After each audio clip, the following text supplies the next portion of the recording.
did duty.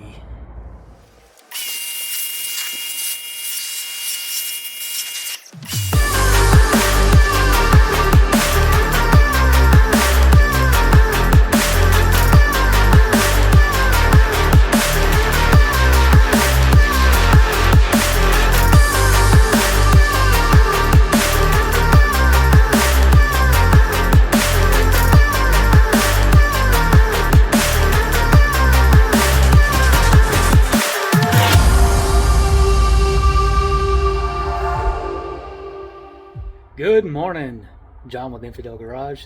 About to hit up a oil change on the new Offroad 55. Alright, to get an oil change done on an ML W163, pretty much all of them all have the same oil capacity, 7.9 quarts, call it 8. Use your dipstick. Wait, that's from an ad. Thinking with your dipstick, Jimmy. Who can name what that was an ad for? Alright, so we got 10 quarts, 540 Euro spec Mobil 1. I love Mobil 1. Yeah, Mercedes makes their own oil. I'm a huge fan of Mobil 1. That's what I use in the GTO. 540 is the standard weight. Remember, do not base your oil weight off of where you're located, the temperature, or any of that kind of bullcrap you hear on the internet. Your engine is specifically designed with tolerances within it for all the bearing clearances to run a certain oil. 540 is what is spec'd out for ML55s or the M113, M112s. So we got 10 quarts total. We're going to have some left over. And we've got a man filter, HU718 5X. Sure, that's what it comes with. And of course a oil filter wrench and a funnel. And we are blessed with a beautiful day here in Florida. Sorry about the past two videos with all the rain and cloudiness. Not a cloud in the sky today. Beautiful weather. It's about 70 degrees. Real nice. Haven't had to use ramps in a long time to change oil. The truck was tall enough. The Lexus was tall enough. This thing sits pretty low. So in order to get your little belly pan skid plate splash guard thing off, it takes a 10 mil right there in the corners, and then to pry those little plastic things out. This one is not going back in because we're going to do the front bumper. We're going to have a skid plate, and this thing is nasty. Like somebody did duty in this thing. Yeah, pretty gross. That's going straight in the trash. Alright, so we are tilted a bit back, and I don't want it to be tilted back because I want all the engine oil to come to the front because our drain plug is in the front. It's a 13 millimeter. So now that I've got this splash guard off and I'm not going to reuse it, I'm going to run this thing back down the ramps and get this drain pan under and go ahead and start draining this stuff. Yeah. Get ourselves slightly situated here. Pretty sure this is just going to make a big nasty mess, but we'll try to mitigate that as much as possible. It's going to end up all over the sway bar, run down. Yeah. Big fun.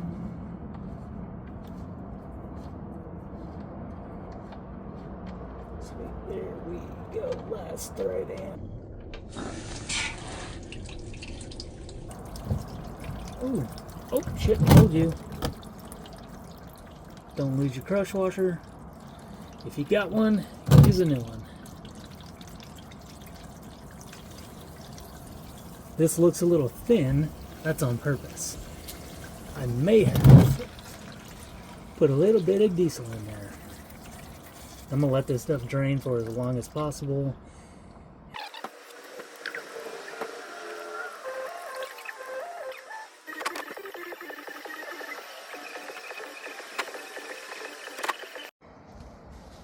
Alright, so as 1,000 gallons of oil continues to drain from down there, making a mess all over my driveway, let's get the filter off. Super simple. little tool like that, or you can get the proper size one, but anything works.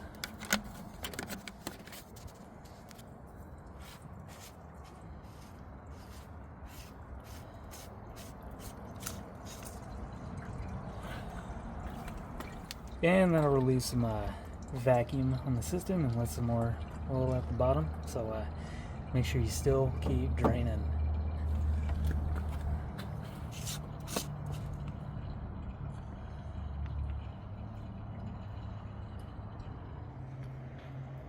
Alright, so new filter, made in Germany, perfect. Comes with a bunch of new O-rings. We're going to be removing and replacing this one, and these two on the end. Oh, hello, don't fall down. Bobble doll. Alright, and there's the old filter. Pretty nasty. Oil was nasty. Definitely do. I don't think this oil's been changed in a long time. Alright, saved you guys the pain of watching me try and get that on with one hand. Make sure to pre-lube your new O-rings with some oil. Doesn't matter if it's the old oil, just as long as you get some oil on those. Last thing you want is to try and install this and tear a seal. So we've got all 4 on there. Simple. Take your new filter and jam her on there. Yeah. Yep. That's it. And she's ready to go back in.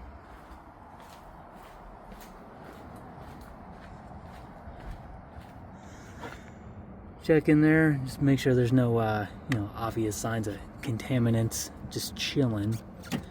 That wouldn't be good, but it's a good spot to go ahead and get your oil from to put on the rings. No, we are good in there. Nice and clean. Sweet. Yeah, this is not a clean job. Kind of messy. Have a lot of rags on standby. Alright, now we got the filter back in. Whip out your certified torque wrench. It says 25 So we'll get her to the old good and tight standard of and maybe a little bit Yep, there it is. Torqued. And when you go to pop your top off here where your filler cap is, don't be alarmed by any of the residue up here. It looks like, oh shit, I got a blown head gasket. In reality, that's just how these motors run. So you're good to go. Alright, oil's in. That's what we got left. So actually a little bit more than 8 quarts in there to get it where it wanted to be on the dipstick, which I trust the dipstick. Calls for 7.9. Not gonna hurt it to be half a quart high. Whatever, some extra in there, right? Alright, so under the hood, we've got a couple of other things you gotta address. One, you can tell, that's not the right color coolant.